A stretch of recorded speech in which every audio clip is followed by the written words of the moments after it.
Ladies and gentlemen, the APEC workshop on inclusive business, charting the path for shared prosperity through inclusivity, continues with the next agenda. Together with us are some very distinguished speakers whom we have lined up through these 2 days. To begin, let us start with our first dialogue session on inclusive business as the Changemaker. This session will be moderated by Ms. Marta Perez-Cuso, the Economic Affairs Officer from the United Nations Economic and Social Commission for Asia and the Pacific, UNSCAP.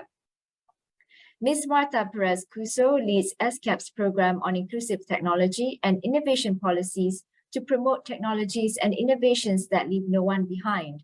She also leads SCAP's work on promoting enabling policy environments for inclusive business.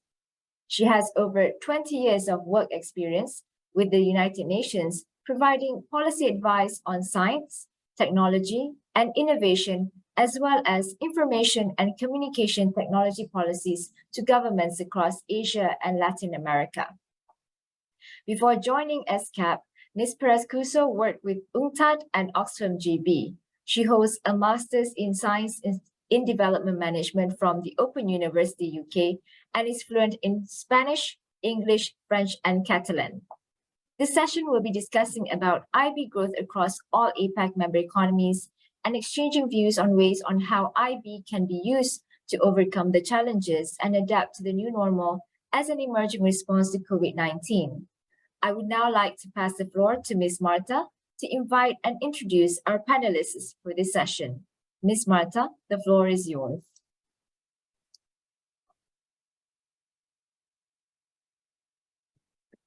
Thank you very much, and a very good morning, afternoon, or evening to all our participants. It's a great pleasure to be here today and to moderate this opening session, which will set the tone for this workshop.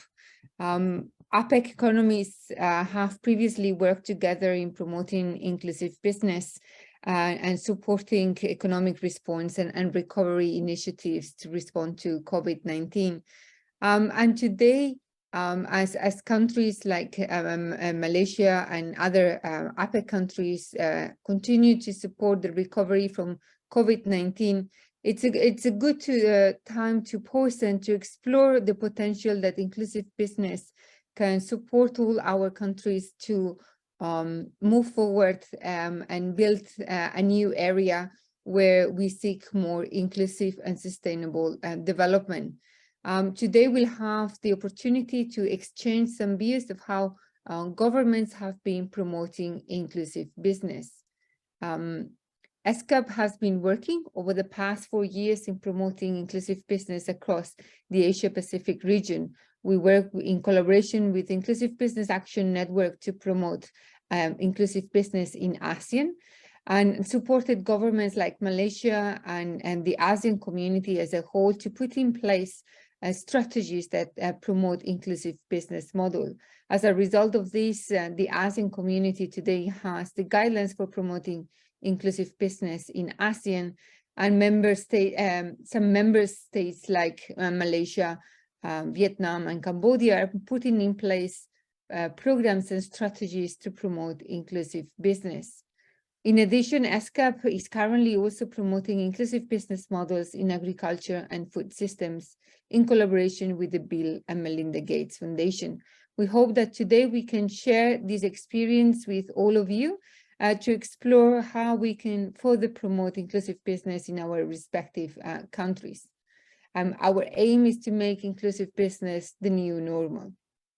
For today's discussions, we have 3 distinguished panelists. We have Dr. Christian Jan, who is the Executive Director of the Inclusive Business Action Network. Dr. Jan, he's heading the IBAN Secretariat and is responsible for managing its global program. Before he became the Executive Director in 2015, he was based 5 years in Addis Ababa as the Deputy Country Director for GIZ, overseeing a broad portfolio of programs, including public-private partnership programs. Overall, he brings more than 20 years of experience in international development cooperation with a thematic focus on the areas of health systems, population dynamics, and social franchise systems. And a very welcome to you, Christian. As a second speaker, we have Ms. Rosina Matrawi, who is the Managing Director of Metrics Research in Malaysia. Mr. Rawi, she started her career in business development and continuing for over the next 25 years, focusing on market research and consulting, where she's been seeking to provide good consultancy and well-informed service to local companies. She's really motivated to achieve this goal, and she founded her company, Metrics Research, back in 2003, trying to pursue and to contribute to the success of businesses in Malaysia. After 17 years, she's now venturing into spreading that work in Malaysia in Karabetul. And Rosina's passion now is to build a community that shares successes, ideas, learnings to create better people. She was also the local consultant involved in the elaboration of the landscape study of inclusive business in Malaysia. So welcome and thank you for joining us, Rosina. And our third panelist will be Smita Jacob. She's the Director of Policy at the ASEAN Venture Philanthropy Network, AVPN, based in Singapore. Smita, she leads the AVPN's Impact Economy Policy Strategy, which is a central component of AVPN's efforts to support governments in Asia to develop policies and strategies that support the growth of the impact economy. She has 15 years of experience in the social impact space, and she's a public policy expert that has worked extensively with diverse governments, multilaterals such as UNDP, UN Women, and the World Bank, and the private sector on strategy advisory, policy advocacy, as well as in designing and managing large-scale impact projects. Smita, she's also the founder of a social enterprise, CREA Collectives, an inclusive business empowering women-led artisan collectives in Guatemala and India. So now that I've done the formal introductions, I would like to start our dialogue, and we'll try to make this as interactive as possible. And after 3 rounds of dialogues and questions, we'll give the option for all our audience to ask questions to the speakers. Please do not hesitate to start writing the questions as you listen to the speakers in our Q&A. So that at the end of the 3 rounds of discussions, we can take some of your questions. So let me start with a broad picture and ask Christian if you could introduce us the notion of inclusive business and why it's important for governments to pay attention to inclusive business, and maybe if you have some examples from APEC. Over to you, Christian.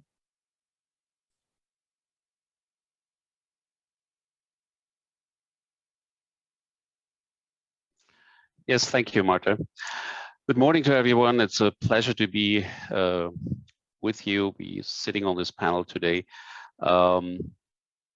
Inclusive business, yes, I mean, it has said already quite a certain amount of information now at the beginning, but let's put it straight from the definition we are following. Inclusive businesses provide goods, services, and livelihoods on a commercially really viable basis. And that they do it to people living really at a low income group.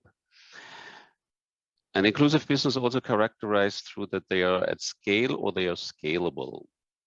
So they include the BOP in their value chain either as suppliers, retailers, distributors, or consumers. This is basically the G20 definition, what we are following. I will put them later on also in the chat, the link to it, where you can also have a more detailed look at it.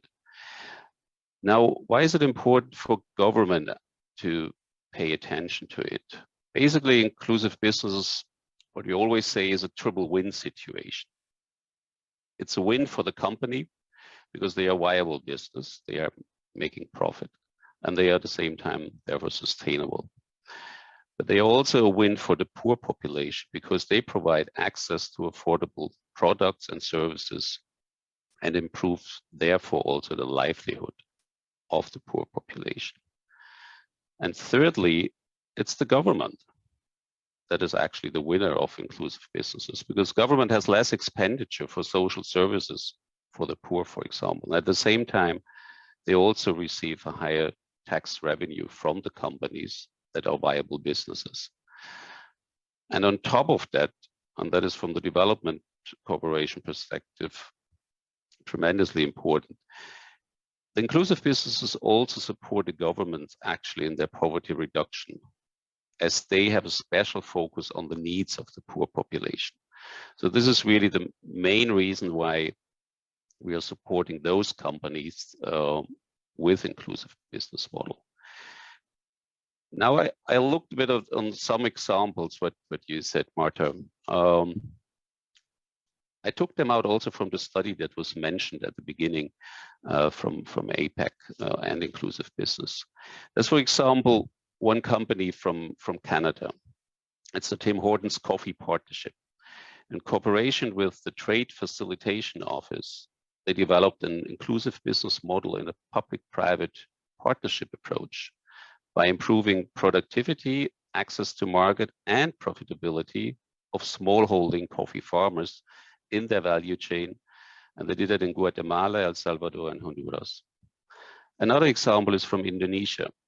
Indofoods, maybe some of you know that it's one of the Indonesia's largest fast-moving consumer good companies.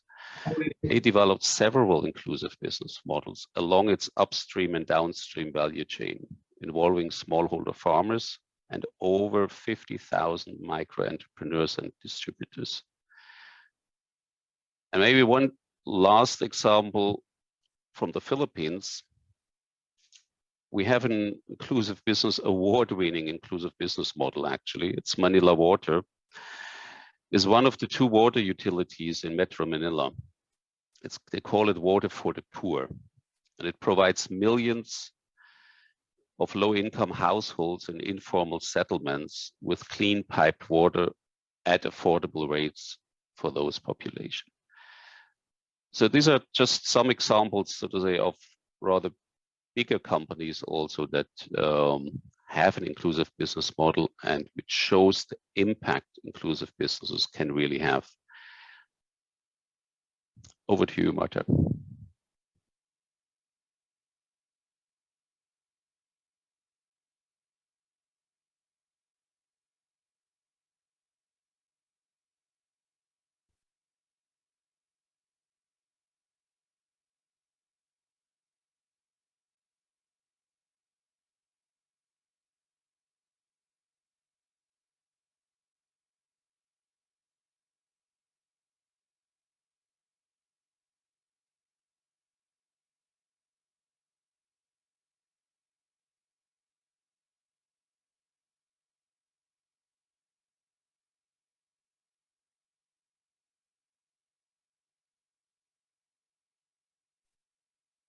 Thank you. Thank you, Christine, and apologies for not coming back earlier. I wasn't able to unmute myself. Thank you very much for sharing the triple wins of inclusive business and why it makes worth it to pay for governments to pay attention to inclusive business. For giving us some examples, sharing some examples from APEC countries. Let's now focus on Malaysia. And I'd like to ask Rosina, who has had the chance to work with ESCAP and IBAN in engaging with some potential inclusive business models in Malaysia, in the development and conducting the research for the landscape study of inclusive business in Malaysia. Could you maybe, Rosina, share with us what are some of the highlights of why inclusive business will be important or is important for Malaysia? Over to you, Rosina. Tapi dapat satu lagi.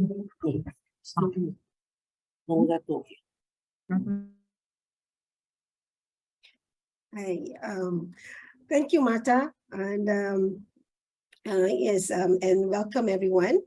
I must say I'm quite happy. I'm very happy that the IB initiative is already in place in Malaysia after our study that we did in 2019.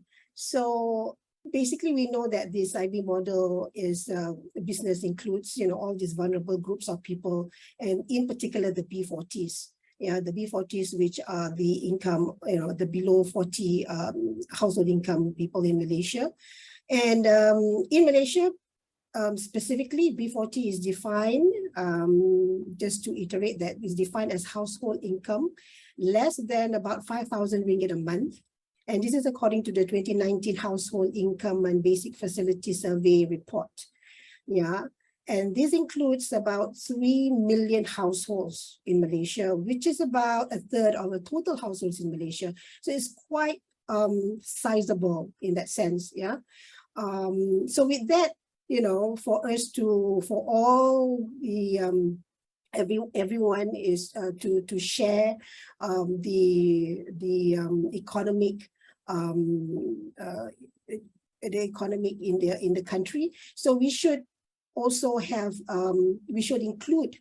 We have to make sure that all these groups are included in the economic prosperity in the country.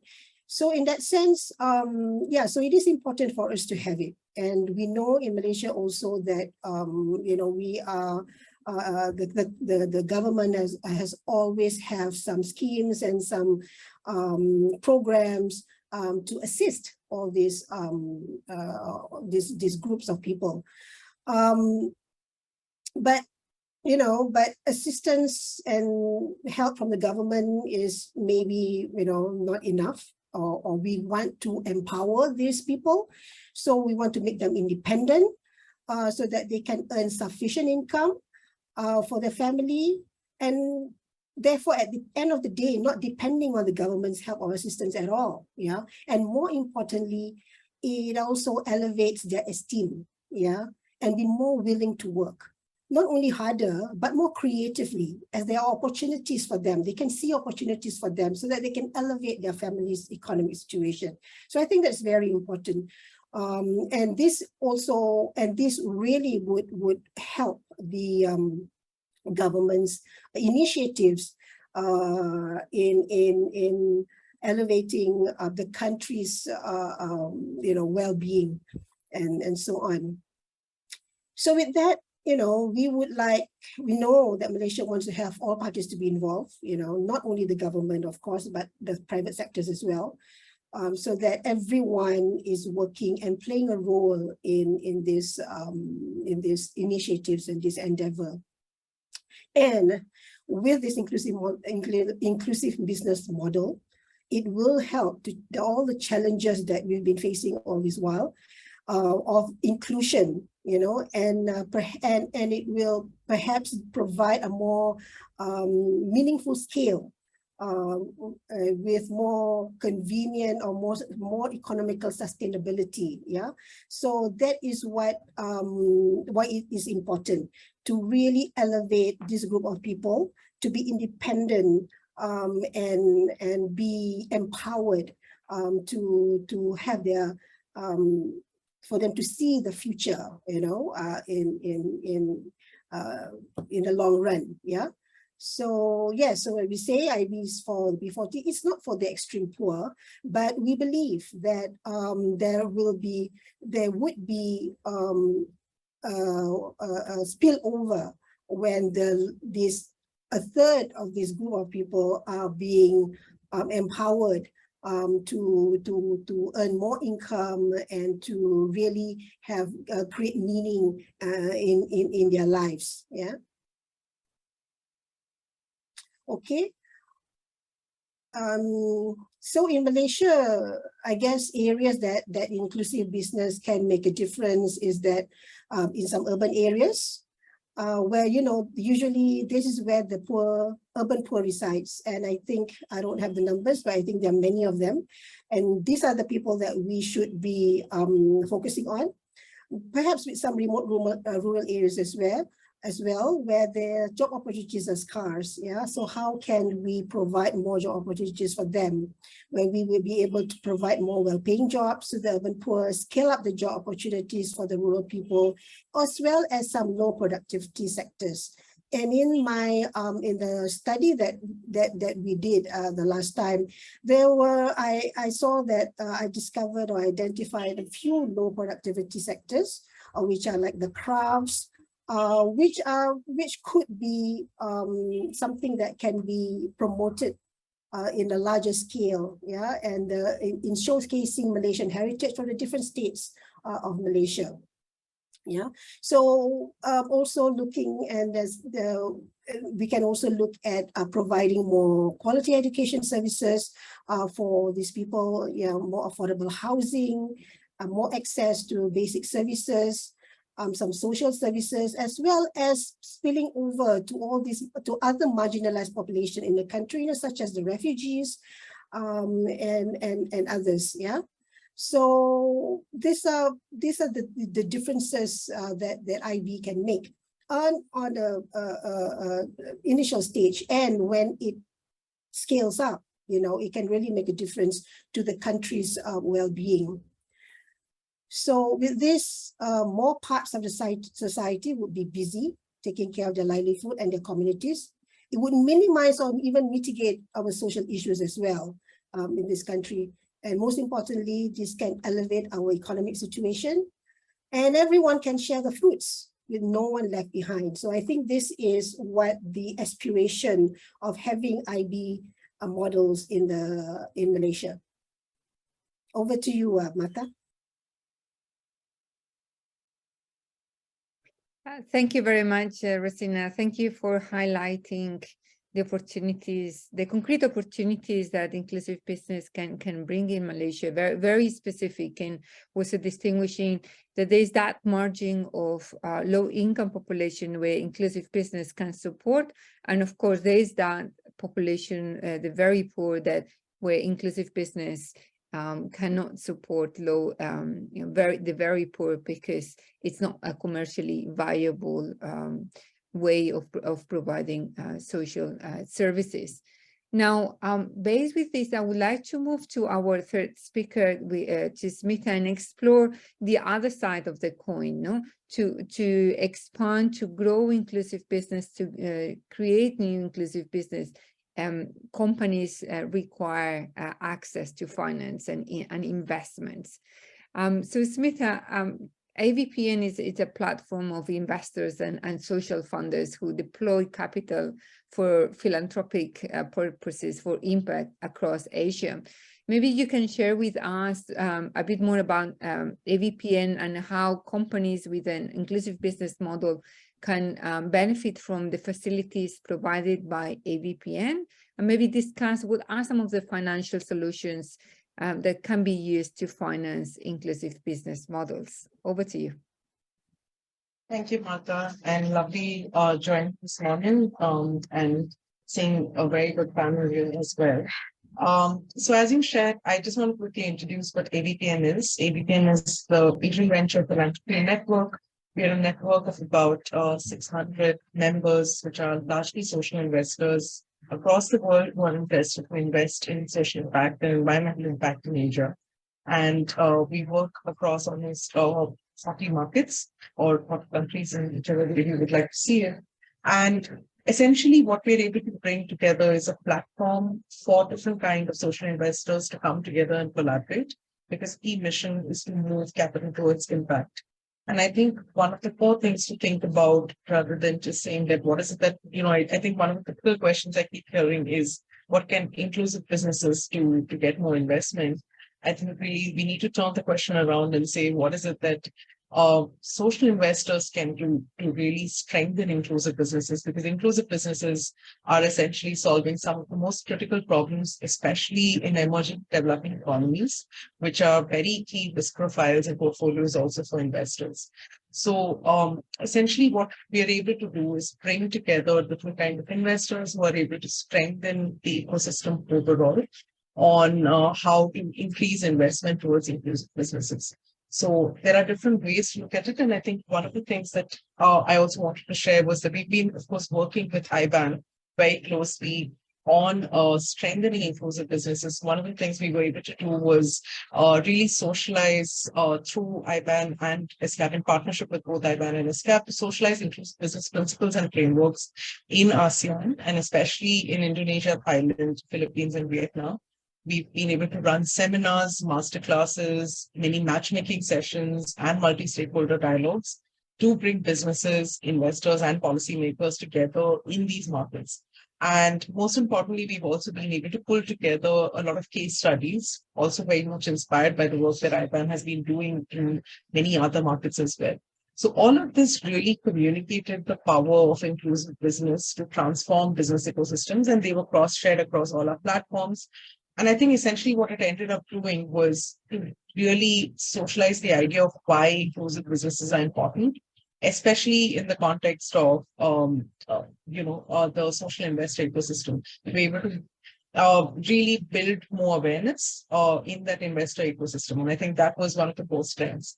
So I'll get into more of the details on what are different financing models and further questions ahead, but I hope this is right.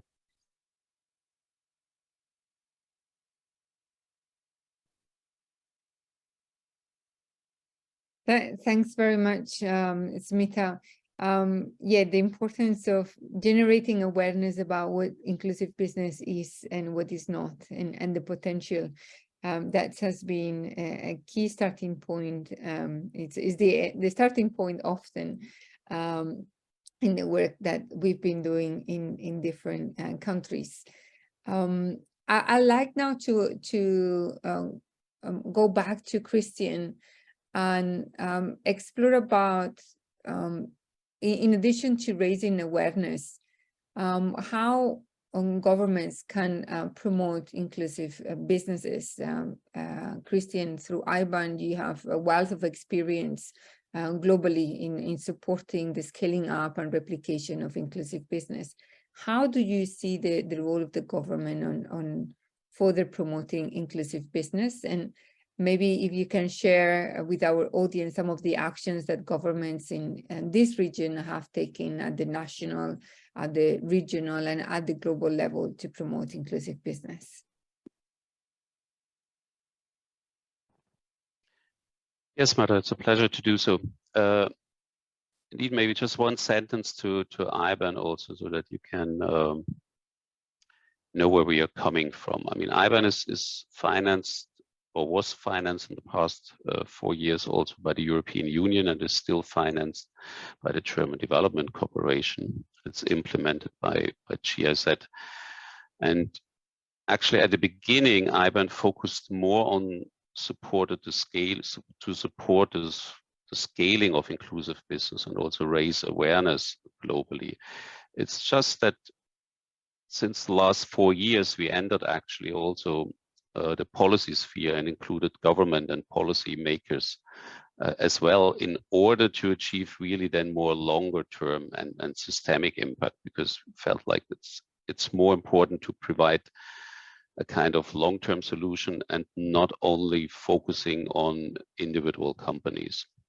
And so in total, we did that over the last 7.5 years and get there now quite a wealth of experience. And now looking at governments, how can they promote inclusive business? They can promote inclusive business in various ways. We put them all together also in 2, or let's say in 12 policy instruments to promote inclusive business that have been developed together with UNESCO and OECD, the guidelines for the promotion of inclusive business in ASEAN. These guidelines really provide a very good outline on how inclusive businesses can be supported at the national level and what kind of institutional setup is required to do so. So the guidelines, they also provide recommendations on how, of course, focus on ASEAN policymakers, on how could they collectively promote inclusive businesses at a regional level. And for each ASEAN member state, there are also country-specific briefing notes that have been developed. These guidelines could serve actually as a quite useful reference document also for policymakers in APEC economies in formulating national and also regional strategy towards achieving really a resilient, inclusive, people-oriented and also people-centered development.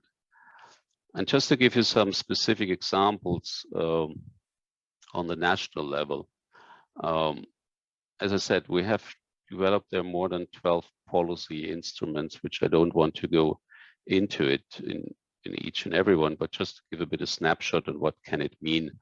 And I will post later on also the link of them again in the chat, so you can have a bit more detailed look at for those who want to dive more deeper into it. Now on the area of a lot of times it has been said already, a strategy on inclusive business enabling environment. That is one of the policy instruments, which is quite crucial to improve really the enabling environment. In Southeast Asia, it's at the moment Cambodia that is there at the forefront with, they developed a national strategy on inclusive business to improve the enabling environment. And they did it quite fast over the last 2 to 3 years, and started with it in actually including inclusive business also in their development strategy.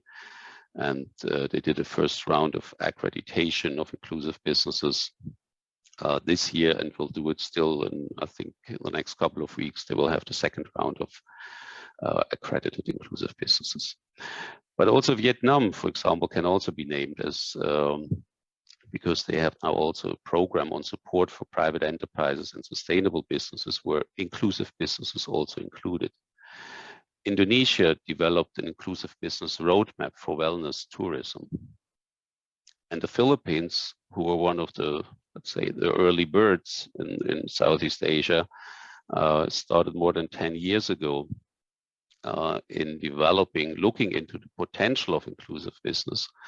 And there an inclusive business bill is filed and pending in Congress. But to the Philippines also, just 2 days ago, we released a study that looked actually into the 10 years of inclusive business in the Philippines, which provides a lot of information and lessons learned, I think, which can be very valuable also to other countries as well. Another example is also what I just mentioned, the IB accreditation and registration. Beside Cambodia, where I mentioned already that more than 18 IB companies have been accredited. Also in Vietnam, they are planning an IB accreditation in agriculture and food systems. And another policy instrument could also be, which is very often mentioned, are providing incentives. That's one very typical role of governments for companies, to provide incentives. It can be tax incentives, but it can also be trade incentives. It's a lot of possibility. And then at a global level, because you ask also what is happening there, I mean, there, in particular, maybe I would mention there that definition, what I used at the beginning in the first question on inclusive business, was actually developed by the G20 in 2015, and they agreed upon a common kind of framework for inclusive business. What we did last year, we developed in the inclusive business features, where we try to narrow it still a bit more down to get a better understanding what are really the characteristics of inclusive business features. We did that with DFIs, with representatives from government, from the private sector, from the academe.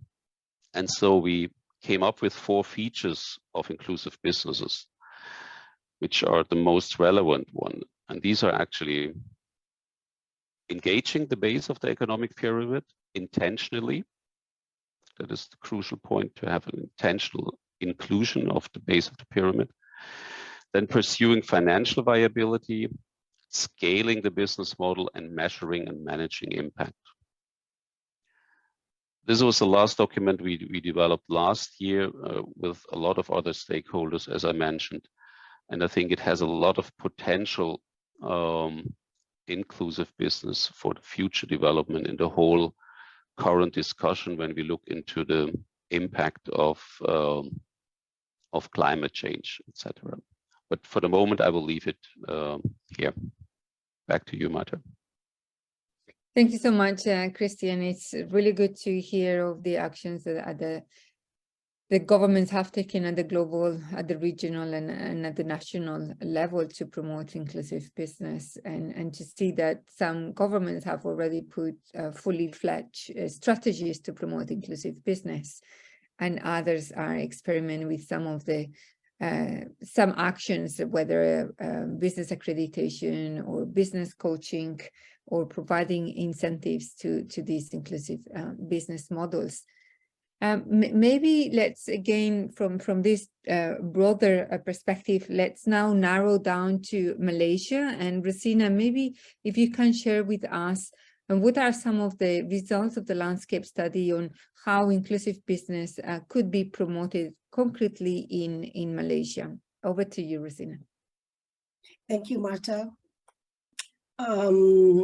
Basically in Malaysia, well, like I mentioned just now, I'm very happy that at least, and now SME Corp has actually have taken the kind of the lead role from the government side, and that is exactly how we should start in promoting inclusive business in Malaysia.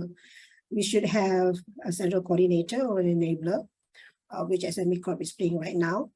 And initial things that we need to do is really to promote initial business. You know, basically, what is inclusive business? And it is a new term in Malaysia, I must say. There's a lot of people who don't really understand what is inclusive business. Maybe a lot of people liken it to social enterprises. So many think that it's just a repackage or a rebrand of social enterprise, because social enterprise is an initiative, or was an initiative that was done way back in 2015 or so. So when we talk about inclusive business and people don't really understand the definition of it or the difference between the inclusive business and social enterprises, so people think that it's just another repackage and things like that, and it's a put off, I must say. You know, it's like another gimmick in helping the B40s, which is not. So that is one thing that I think we should really stress on, the first thing, so that people, the business community, the government agencies and everybody understands what really inclusive business is, what are the potential things that it can be done to make a difference in this country, and to also help to assist or a part of a system that can elevate our economic situation in line with all our Malaysian plan strategies and things like that. So that is one thing that really needs to be put across first to all the relevant communities in the country first. Yeah. And once that is being done, you know, when people really understand more promotions and things like that, so we can perhaps come up with an evaluation process in terms of, you know, the types of companies that would be suitable to be part of the inclusive business, like what Dr. Christian said, something about having accreditation programs and things like that, you know, and all this can be done with the help of other agencies within the ministry, as well as the business communities. And then the role of SME Corp as well can monitor the results and ensure that all the intended targeted impact is on track. And I must stress that that is the important thing. We must ensure that the target and the impact, it can be achieved. And if it's not, we must, you know, iterate and come up with other endeavors and other initiatives for us to be able to do that. Yeah, so of course, you know, the government or SME Corp cannot do that by themselves. So private sectors, in Malaysia, I must say, business associations and sectoral associations are actually pivotal in forming communities within the businesses, and they should be the involved in taking promoting and of course taking cue from SME Corp, because certain sectors and certain business communities, there's some special requirements that is needed. So these associations and these business communities would be able to help in terms of promoting it within the different sectors. So work along with the government, providing inputs on something realistic and also feasible ways to promote within the sectors itself. Like I say, the sectors there might something special. So whatever that we do shouldn't be across the board, but have to look at the different types of businesses or different sectors, fitting into the environment so that it can be achieved. So in terms of implementing the IB program, there are a few factors to consider, of course, for the successful implementation. So here, so what have been done in the report, the Malaysia Landscape, Inclusive Business Landscape Study Malaysia that we did in Malaysia in 2019. This is the recommendation of how the strategy for inclusive business to enable the environment in Malaysia.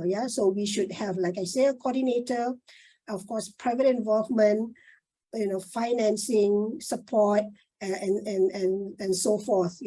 So this is what is being recommended, and I perhaps we can refine this and really work for all this for all the different sectors that we have in Malaysia. So over to you, Martha. Thank you, Rosina, for sharing specifically what can be done in Malaysia to promote inclusive business and the order of those actions. Always starting first with awareness on what's inclusive business and what is not, and how to promote that. Let's now go back to Smita. I think we had some questions to look at on what are some of the financial mechanisms to support inclusive business, and maybe also if you can take it from an ecosystem point of view, how can we make the fuller ecosystems for inclusive business, make them work, how we can make sure that we all speak the same language and we're aligned in making businesses work for those at the base of the economic pyramid. Over to you, Smita. Thank you, Martha. So I think, yes, quickly, I think I just want to firstly point out what are some of the key challenges that we have before us in terms of financing inclusive businesses. So firstly, inclusive business models overall are very diverse in scale, in scope, the kind of maturity it has, and also in therefore the type of finance that's required. So firstly, like I know we keep using the term inclusive businesses as if it's like one single homogeneous kind of organizations, but that's not the case. There are also businesses at different stages. And so it's very important to kind of look at which stage the business is at and what kind of finances that will require. However, I want to come back to what are some of the key things that are universal in some ways. So one is there is always going to be a need for patient capital. And I think, typically we think of investors as the opposite of it, which is impatient capital looking for immediate returns. And that's not what inclusive businesses need, especially at the very initial stage. They need patient capital. And for that, the risk appetite for that is still developing in the market. And essentially, patient capital can come from two spaces. One is the public sector, which is the government, and then there can be philanthropists. Now, in terms of governments, yes, there is a lot of recognition that smallholders, like inclusive businesses, can pose a very high risk private sector investors. So they do tend to come forward to provide the first loss capital, as we say, to share the burden, take on the first loss capital that's possible in these kind of models. A good example is the Swedish government's gender transformative and responsible investments that's happened in Southeast Southeast Asia project, which is called Gracia. And there they've been able to work with Krakatoa to provide both pre and post investment support to de-risk these kind of investments. And all of this has actually led to 3 times more of the leverage that initially they were able to raise. And I think that's a great example. There are many others as well in multiple markets, but government is actually, or the public sector overall, is going to play a very key role in continuing to finance inclusive businesses, especially at early stages, because that's the kind of patient capital that is first required. Also, philanthropists tend to play this role because that's also, they are also looking at really the whole impact perspective. And so they're able to actually seed fund entire supply chain cycles. So in the Philippines, Lopez Foundation has been able to do this in the Artfino project. And I think that's been also a very, very good example. In terms of coming to now impact investors, because I know that's usually the question and everyone's really interested. The first thing that they always look for is strong financial returns. But there is also a very, very clear idea of how there can be a greater focus on sustainability, responsibility, and inclusion. And these are not only being sought out, so they're not just looking at businesses that already reflect this value, but they are also in a position to influence other businesses. So I think this is a very important thing for inclusive businesses to think about, which is how do you strengthen the ecosystem overall? Are you doing this as a single party and with only looking at what your model is? Or are you able to influence the ecosystem? Because that's, again, something that impact investors definitely look for. And I think that's like one really important aspect to think about, because that's when impact investors are able to also signal to each other that this is a good bet, this is what we're actually looking for. And this can actually take place through dialogue, through a lot of corporate governance activism, changes to like the overall investment strategy, or even sometimes investors tend to co-invest in different kind of companies with specific but similar kind of projects. So that's like some of the key trends we are able to see across. But I want to just conclude by again saying that the overall aspect is to look at how do you actually strengthen both aspects, which is a lot of financial returns that, impact investors are obviously demanding, but also a lot of patient capital where you bring in both the public sector and the philanthropic sector. And to answer your last question there, Martha, I think what is needed at an ecosystem level, and that's, I think, really the kind of role that ABPN is able to play, is bringing these different kind of investors together on the same platform to be able to strengthen inclusive businesses together. And in that sense, also make strategic investments. I think a great example is the kind of pool funds that ABPN has begun, in which we're asking multiple and different kind of investors to come together to be able to pool their funds towards a specific, social or environmental impact objective. And when that happens, you're able to see both a philanthropist, like say Gates Foundation or Chanel Foundation, any of them who are coming in, say, for Agenda Pool Fund, to come in together with private sector investors, like HNIs, like high net worth individuals or impact investors, to see what are some key outcomes that we want to see and how can they both put the patient and the risk capital together to actually strengthen inclusive businesses. So I think at an ecosystem level, it's important that everyone comes together rather than doing it separately, because I think that's where inclusive businesses also feel the strain is raising funding from different kind of investors also require different kind of strategies. So you need these platforms where at an ecosystem level, different kind of investors and funders come together. Yeah.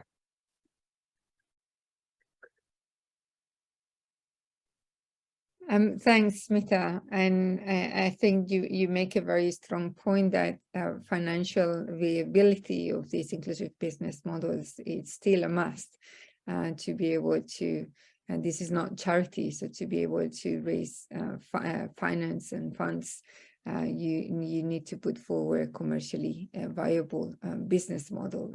Thank you. So with this, now I'd like to move to our final round of looking forward. And before I start with the questions, I'd like to remind our audience that they can start writing down questions that they would like to ask to our panelists. Please use the Q&A function to put your questions forward so that we can ask them after this round of questions. So looking forward, Christian, where do you see the greatest opportunities to promote inclusive business and to enable the private sector to play a greater role in the achievement of the sustainable development goals? Well, for me, the inclusive businesses were always the private sector contribution actually to achieve the SDGs. I mean, it's really they contribute in many areas of the SDGs where they are play a vital role. And I mean, that becomes quite clear when we look at the SDGs and also how prominent the private sector is actually mentioned in the SDGs. So the greatest opportunities to promote inclusive business are for me the following. Well, first is what we already addressed is improving really the IB enabling environment on a national and also regional level. It's still, I mean, it goes beyond awareness raising. But the example I have mentioned before already, and there's a number of countries in ASEAN already going to it, I think it has proven already that this is something that is really working. And we also, just to share this here on this panel, the experience what we have made in Southeast Asia with working with the governments, we were also now allowed to transfer actually the knowledge to African countries where we had a South-South exchange, and now we work in Nigeria and Zambia as well. And so that means we have a tested approach, and we know that is really working and functioning. And that is something I think work can be built upon.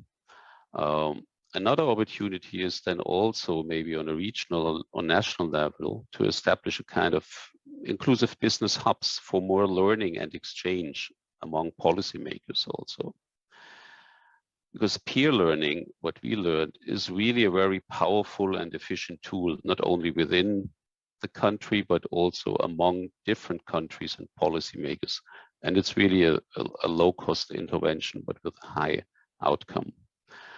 And then, of course, I mean, looking at the financial side, what Smita already mentioned now, improving access to finance for inclusive business through specific funds, either this kind of pool fund, which was just mentioned by Smita, or we can also think of developing risk reduction funds, especially tailored to inclusive business, using also more blended finance mechanism and include impact investors as well in the establishment of inclusive business funds. Because in order to scale, the company need access to capital and technical support as well to improve their business model, in order also to get investment ready, so to say, to build up the pipeline then also for the investors.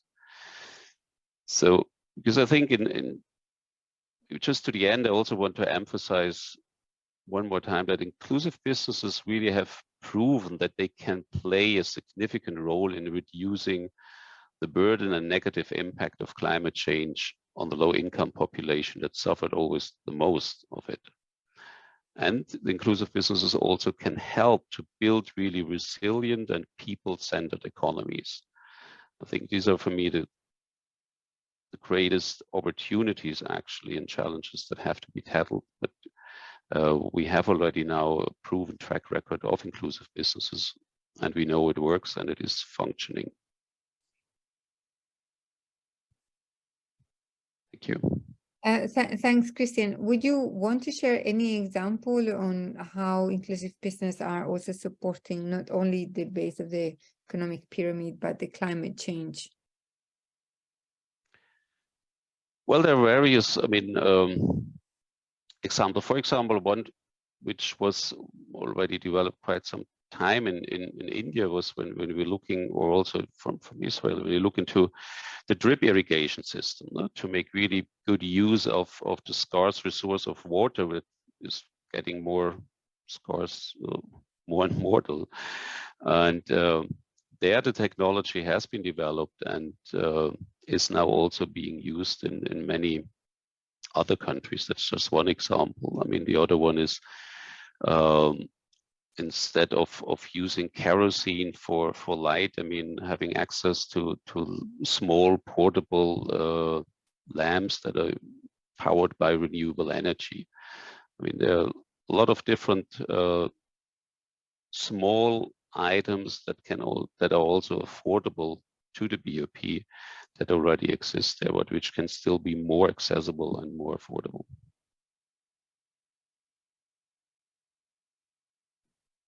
Thank you very much, Christine, for your sharing some concrete examples. Now moving to Malaysia, Rosina, in your view, what opportunities do you see to enable more companies to champion the inclusive business model in Malaysia and to increase their impact? Okay, thank you, Martha.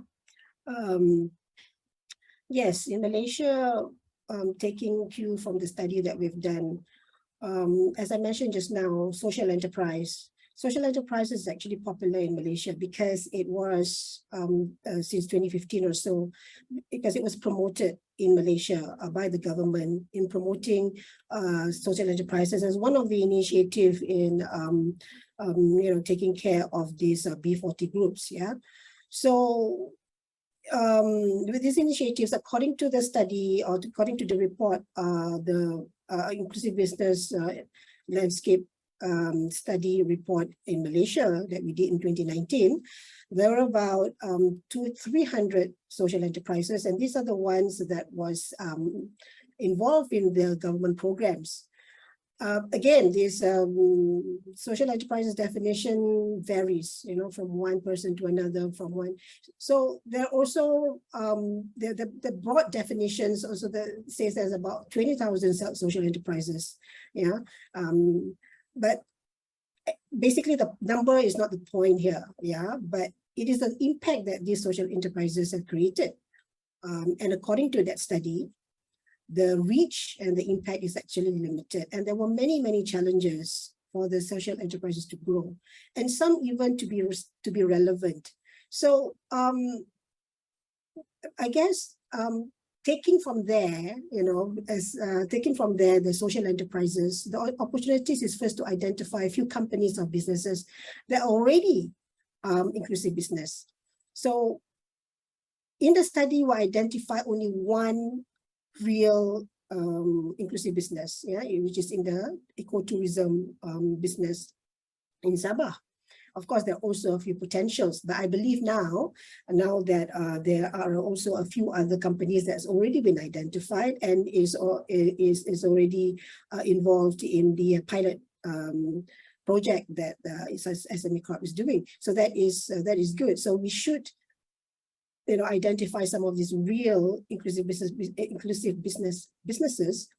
and they must be the champion. Yeah, so I guess the pilot project that SME Corp is doing is good, so that it's an example of successful inclusive business models. But again, all these have got to be promoted. It's got to be make aware to all these business communities on how different inclusive business is with social enterprises, the impact that it can be given, the reach, and the amount of scalability that it can be done within the few years. The structure that has already been done and everything, and with now IBAN and even SCAP and everybody has we can learn from whatever that has been done within Southeast Asia, and there are already successful models that is in Southeast Asia. So let's take that and learn from what work and put it together and adapt to the Malaysian environment. Yeah, and I also like to comment on what Dr. Christian said about having a good inclusive business model, inclusive business knowledge center where everybody can learn. We've already have successful models there. Yeah, so let's learn from all the things that the good things that they've done and see what kind of the pitfalls that we can really avoid. So those are the things that should be done, and it should be like, I have to stress that the promotion is actually important, make people aware, yeah. And to continue the momentum, of course, focus on one or two sectors. And I think right now SME Corp is looking at the agribusiness. Perhaps also at certain point we can look at the tourism business, as it's kind of feasible to start off this inclusive business work. Yeah.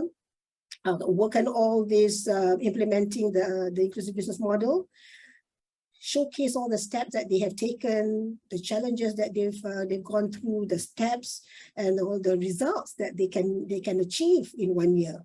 And I must say, you know, businesses, we like to see results. So that has got to be one of the thing that we really have got to showcase, you know, the impact that it can be done within the company, not only to the company, but also to the communities that benefits from the business. Yeah.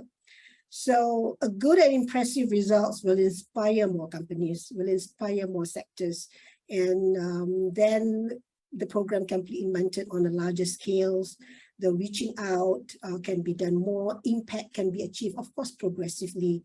So I'm sure, and now SME Corp have already come up with a framework of how things are going to, you know, how things are going to work on the implementation, you know, who's going to work on what and that kind of thing. It's on the way. So that's a very good start.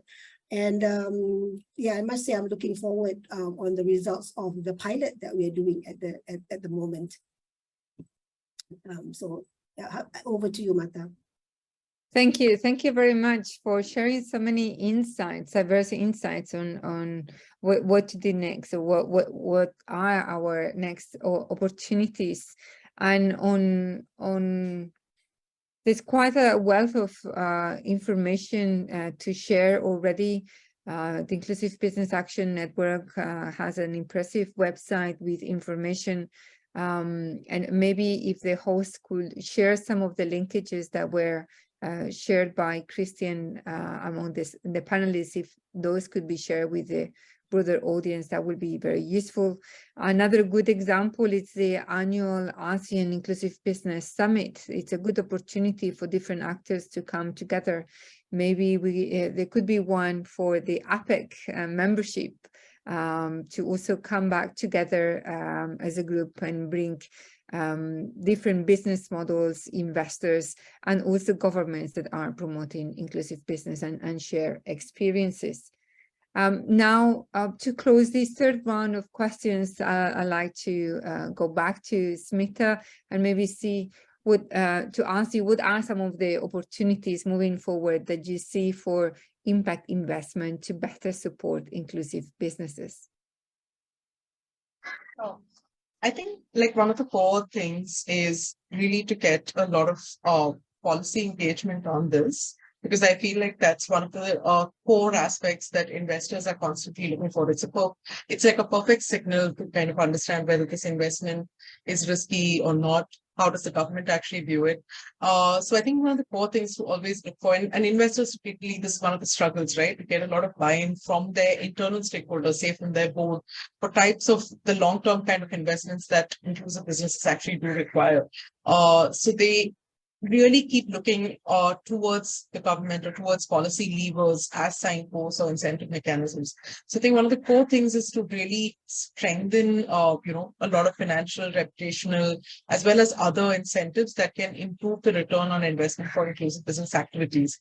And I think, of course, SME Corp and a lot of ASEAN, as you mentioned, there is a lot of work that's going on at an intergovernmental level that's actually strengthening it. But I do think at each country government level as well, it'd be great to kind of really strengthen those signals that's being sent out to impact investors as to why this investment is really important. And that is actually going to be one of the core opportunities. And I feel like a lot of governments have already begun to do that in some sense. But it would be important to strengthen that, especially in the coming decade as well. The other aspect really is, you know, again, around the assessments, or how do you measure impact? And I think that's very critical to really look at, because again, we're always talking about how investors are impatient, looking for results. And I know Rosina just mentioned this as well in terms of like, how do we really look at results? Because that's what everyone wants. But the question then is, how do you really measure it? And can we strengthen those frameworks? And I think that is one important thing. And I think one thing we typically hear in our social investor community is a lot more of communication and accountability coming from inclusive businesses. Because I feel like the intent is always right. There's a lot of intent towards social and environmental impact. But I think the ability to tell that story in the form of direct results, in the form of direct outcomes is very like, there's something left to be done over there. And I think it's very critical to kind of really bring that together, the entire story around measurement, impact, outcomes, and how that's actually can be done. And I think, again, from a policy angle, I would say it would be great to actually have policymakers support the development of very important of impact evaluation frameworks overall on how how inclusive businesses are being measured. So if there are standardized frameworks that are in place, then it becomes easier for investors to actually follow those frameworks and say, yes, this is recognized, say at an APEC level or at an ASEAN level, this is a framework, and we're all universally going to follow it. And inclusive businesses are also kind of in some way then accountable to that framework and performing against those frameworks. I think that would be another critical piece. And finally, like I think there's a lot of challenges as well as infrastructure gaps. And I think it's really important, therefore, that how does intra-government or intergovernment collaboration even happen? And I think that's where a forum like APEC or like ASEAN, G20, all of these are very, very important forums. And I think increasing and amplifying the voice of social investors as well as that of inclusive businesses in these forums is very important, because without that regular inter-government collaboration that can happen, it would be very difficult to kind of expect that the ecosystem on its own will kind of solve for some of this, because it's very important for all of these different actors to come together, especially policy, to signal why there is more investment required in inclusive businesses. I would reiterate some of the points that the earlier panelists also mentioned around a lot of cross-learning, peer learning platforms, and amplifying again those voices. Because I think what still continues to happen a lot is inclusive businesses speaking to each other, impact investors or social investors speaking to each other. But all of these groups coming together, understanding each other's challenges, developing stronger international frameworks that can be followed, that is really the way forward. Yeah. Thank you. Thank you very much, Smita, and for raising the issue of measuring and communicating impact. The 1 million question is having a common framework to do that. That's the real challenge moving ahead. I see no question from our audience for the moment. So I'll give a bit more of time, and if you allow me, I'll put the first question.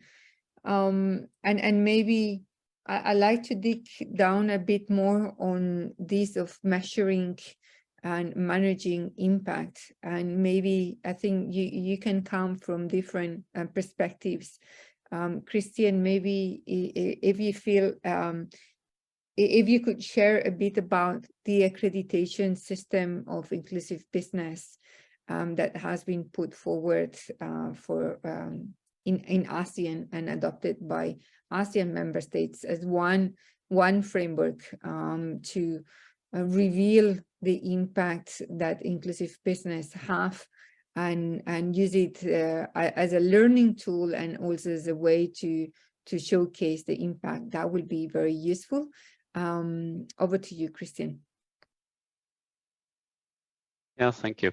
Yeah, before I go to the accreditation tool, maybe just wanted to emphasize also, I think the importance really of showing, I mean, the impact. I mean, what was raised now already a couple of times.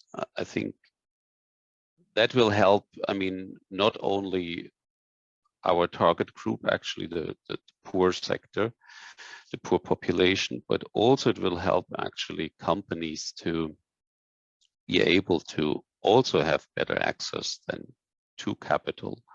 And at the same time, they can also use it for their own promotion activities, actually. Now, when it comes to accreditation, I think what we learned there, I mean, after we developed a quite, well, it became a little bit of a complex accreditation system, but at the same time, it is very transparent. And that is actually what I think is most important. That when the indicators are being developed together with the partners, that is also a core feature, because we are not coming in with a whole set of fixed indicator and instrument. It's always, I mean, country specific, adapted actually to the local situation in the country, and then we develop them together with government representative, but also with private sector representative. Because already alone, I mean, it was also tackled already to define actually to measure that and to define who are actually really the poor population, whether you put a threshold. I mean, in each country, it is being done in a different way. So there the learning is to include really all the relevant stakeholders and then to provide a transparent system so that everybody is fully aware of what is behind this accreditation, because only through that transparency you're also credible then to the outside. Thanks, Christian. Maybe Rosina, if you would you want to elaborate a bit on what are some of those indicators that the IB accreditation system includes, what it looks at in a company based on your experience in Malaysia? Okay, thank you, Marta. Accreditation, what are the, of course, one of the criteria is the current financial performance of the company, yeah, and also in terms of its business model. Whether the business model is something that is growing and also sustainable, it's viable and sustainable. So we have to look at those factors. Yeah, the business model is important, and also the financial situation that they are in, and also looking at the current make up the activities or the structure of the company that is in at the moment, as well as the whole value chain of the business and how it is being operated. Yeah, and review the kind of reach that it's providing or it's giving, or the benefits that it's giving to the B40s, especially within the value chain of the business, and that should be, that I think are the key factors that needs to be looked into in terms of accreditation. And of course, the purpose, the company's value system, and the purpose of them, doing up this business with the sustainable business model and the value chain that they have, that would be driving, the success. So that is also important. That means the leadership of the company and the seriousness of that company to ensure that the inclusive business models can be achieved. Yeah, so that's my view. What the factors of accreditation, at least the initial ones, should be looking at. Yeah. So yeah, that's it. Thank you, Rosina. Thank you for highlighting the importance of the intentionality. One of the features that Christian was mentioning before. It's critical that inclusive business leaders, one characteristic is that they are intentional in supporting the low-income population. And in addition to the business profitability and viability, we'll be looking at the impact on low-income populations. the number of people being reached, but also the depth of the impact that the company is able to bring to those at the base of the economic pyramid.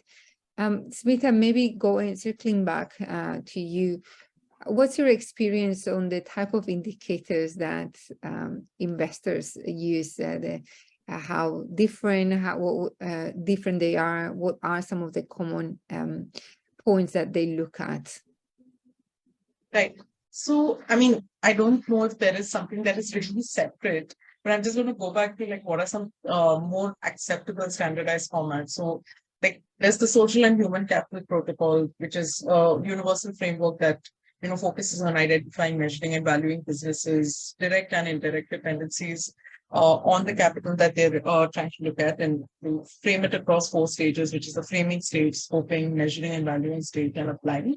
And I think that's typically one of the frameworks that's used. The other one is the socioeconomic assessment toolbox, which is SEAT. That's also fairly accepted. There are, of course, the impact reporting investment standards. IRIS is also how IRIS is how it's looked at. And that's also something that's used by Rockefeller, Acumen Fund, a number of like top funders. Then, of course, I think one that we are all mostly, also fairly familiar with is social return on investment. Typically, you hear investors saying, what is the SROI on this? And I think that's another quantitative measurement tool that's used. And there's, of course, the overall impact management project or IMP framework that's also used. These are some of the more accepted versions that I would say that's there in the investor community. These are seen as it's largely universally acceptable. And I think it would be good for inclusive businesses. What typically happens is also, I think every organization comes up, of course, with their own theory of change, their own, measurement or monitoring kind of tools. But I think it'll be really good to kind of always align it to a lot of these international frameworks or the internationally universally recognized ones. So that in that sense, it gives more credibility to all the businesses that, yes, it's being used against an international framework and they're trying to align themselves to that. And I think that is really critical to also be able to speak to that audience.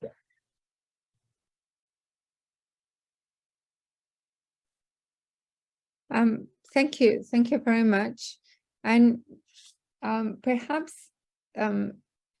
in addition to supporting, measuring, and the managing of inclusiveness and the accreditation systems, the other area where governments and other stakeholders can support inclusive business is by providing inclusive business coaching that is very specialized advisory services to companies, where you advise a company and guide them based on their specific market, the specific business models, how they could fine-tune one of their business models to make it more inclusive. And I think this is a new area for some governments where they're trying to start providing and supporting some of this, as we've heard the pilot in Malaysia. I know these are some of the efforts we will be doing ASCAP with the Bill and Melinda Gates Foundation in providing business coaching in India and Vietnam for inclusive business in agriculture and food sector. Perhaps I'd like to hear from you, from your experience, what are some of the critical elements to for these inclusive business coaching services to work, and how are some of the ways where governments or other stakeholders in the environment can support in providing this inclusive business coaching? So maybe let's start with Christian.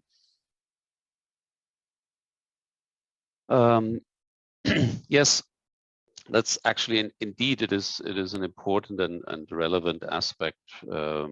What we also realized when we were working with governments, policymakers, as well as private sector, especially the intermediaries, to provide instrument and tools that allows them also, I mean, to a broader audience to have a not really standardized approach, but at least to have a common understanding what is actually needed when you coach companies about inclusive businesses. So that is why we just finished actually a pilot or a module for the coaching and mentoring guide in Cambodia, which we're happy to share also with UNESCO and whoever is, of course, interested in that. We have not, I mean, it still has to go. I mean, we had a pilot test, but it still has to go now to the next level, really, to implement it. But we found it quite useful in terms of reaching also out to business associations, for example. I mean, that they are not only themselves getting aware what inclusive business is, but that they could also training of trainers, for example, so that the whole concept and capacity building what companies need would be more available actually from those intermediaries. And this could be business association or other intermediaries. Yeah, thanks, Christian, for sharing this experience. And yes, it'll be great to hear and to be able to share the documentation that you've prepared in based on your experience in Cambodia. Now, moving to Rosina and Malaysia, what are some of the advice that you think is useful when discussing? And I know you interviewed many companies as part of the work on the landscape study. What do you think is relevant for what this business coaching can bring to firms that are willing to explore reframing or adjusting the business model to make it more inclusive? Over to you, Rosina. Thank you. Well, coaching training is actually very important to these businesses so that it can assimilate the concept of inclusive business into their business. So yeah, this is very important. It's something that needs to be, structure it properly so that it is able to transfer the knowledge and the experiences that the companies should take. So businesses in Malaysia, yeah, they like to be trained, and there are so many training organizations and also coaches in Malaysia that would really benefit also from this endeavor that we're doing here in Malaysia. Like what Dr. Christian said in terms of train the trainers, that is something that of course needs to be done as different sectors as well as different types of businesses, perhaps in different locations within the country, need to have people within who can reach out and speak within the language of those communities, as well as the business itself, with all the terms, with the same language and all that, so that the training and the coaching can be really impactful or can be more effective. So yes, that is something that is really needed for, especially in different locations. Yeah, Malaysia has got diverse people with different dialects, and the types of companies as well, and the types of businesses needs to be spoken to in more that they can receive. Yeah, so that one is something that we'll have to take on so that things can be effective. So local people, yes, of course, but I think also importantly is that the whole endeavor in terms of leadership is actually very important. Who spearhead this endeavors in the country, and all players have got to be very serious. As what Smita said just now in terms of being accountability, yeah, that is very important. The seriousness have got to be worked upon. on all the players, and with the tools that we have, to facilitate all this. I'm sure it can smoothen out the way that it's being done. But of course, the most important thing is the effective leadership and all the seriousness of all the players and who's accountable in ensuring that this, can happen in the way that we want it to be. Yeah, thank you. Thank you very much. And thank you for highlighting that this coaching needs to be very customized to the companies. This is not just general training, but coaching is really specific to each company, to their business model, to the market in which they operate, because the opportunities to innovate and to reach the base of the economic pyramid are very specific for each company. Now, one of the areas where we've heard always that there's interest for more business coaching, one is on measuring and managing impact, to be able to access funding or to be able to recognize, to enhance the branding and recognition, or also to inform in developing their business model. And the other area it's need still for some companies to become more investment ready. Smita, do you have any suggestions on your experience on this and resources that are available for companies in this area? Sure. So, AVPN has an initiative called the AVPN Academy, where we run a lot of coaching and capacity building overall for all kinds of social impact organizations, which includes inclusive businesses. We've been able to run a lot of modules, especially around business coaching, but also around the different kind of what are the investment readiness factors that's required for a business to access funding, what are different monitoring mechanisms. And a lot of this is also very self-paced modules, which can therefore help large and small businesses in the region to develop their strategies. So this is usually accessible to all of AVPN's members at their convenience, and it's posted on our online platform, which is the Academy. So I would strongly encourage all inclusive businesses to try to find ways to access resources like this, because it also gives a lot of opportunity in real time to engage with investors, understand what is it that they are also looking for. Because a lot of the material or the capacity building that we provide is coming from the lens of what our investors are also looking for. So I would say that that's also very critical to look at, what are the key capacity building areas that investors see lacking in businesses. And I think it would be good to kind of strengthen that. And I think, I know you mentioned this even earlier. I've also been an inclusive business owner myself. I used to run a business which basically connected artisans in Guatemala and in India to international markets. And I think one of the core things I can say that even as a business owner myself was to really be able to access networks and platforms, where I can find more inclusive businesses like me who are facing very, very similar challenges. And I think that's one of the core aspects of entrepreneurship of businesses. Sometimes it becomes a very isolating and lonely journey, and you feel like you're, dealing with all of this only alone. But that's not true. I was sitting in Guatemala doing that, and I knew that there were other people who were sitting in, say, other parts of Latin America or Africa or even Asia.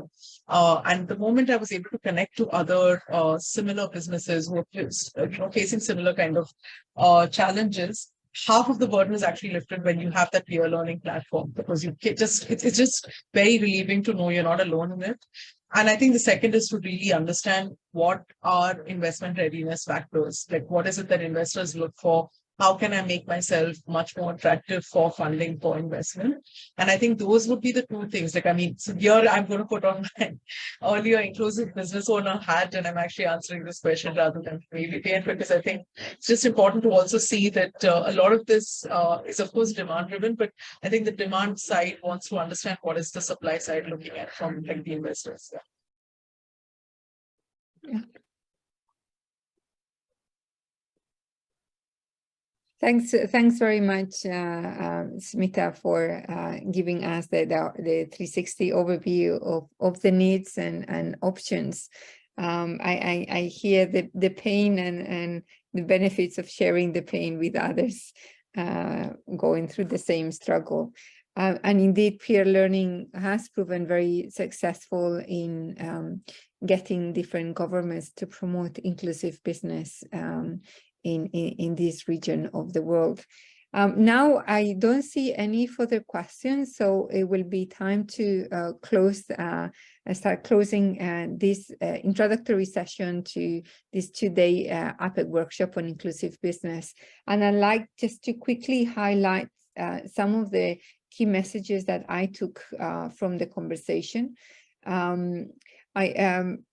First, of course, the importance of inclusive business and as one mechanism for getting the private sector to contribute more to the achievement of the Sustainable Development Goals, and how promoting inclusive business will require continuously generating awareness around the concept and how it's different from other approaches like social enterprises.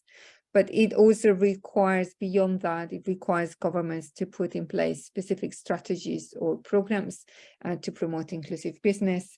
And that may include the providing accreditation, business coaching, enabling access to finance, whether through enabling specific funds or putting risk reduction mechanisms in place to leverage more private sector investments in this area. We also clarified the 4 key features of an inclusive business. It engaged the base of the economic pyramid intentionally. It pursues commercial viability. It seeks to operate at scale and consciously seeks to measure and manage impact. We've heard of different insights on the importance of having an enabling environment and coming together different stakeholders, including government agencies at the high level, but also the specifics to support and provide a more reliability to investments.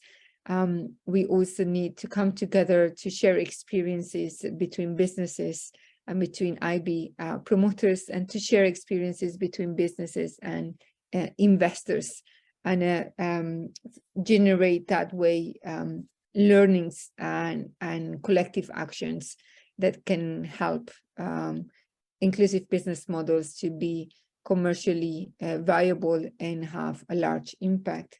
And we've seen the opportunities that having accreditation systems and business coaching can help inclusive business in further develop their operations and be recognized for their efforts.